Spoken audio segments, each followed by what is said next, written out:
দেখতাম।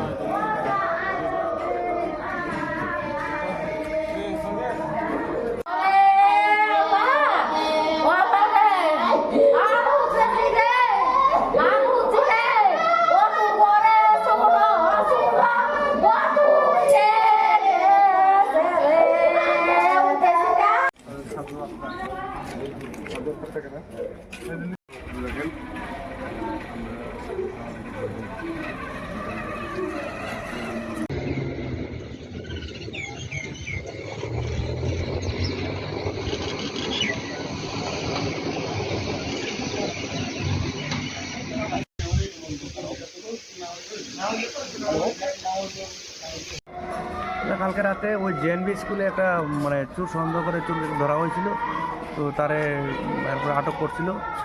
তারপরে পাবলিক বোধে কিছু একটা মারধর করেছে নাকি, তো এখন হসপিটালে আছে, ও এক্সপায়ার্ড হয়েছে।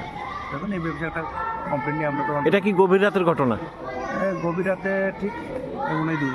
তো স্যার চোরের নাম, বাড়ি কোনখানে ওনার? বাবুল মিয়া এতটুকু জানলাম আর কি, বাড়িটার এখনো পাওয়া যায়নি বাকিটা করে।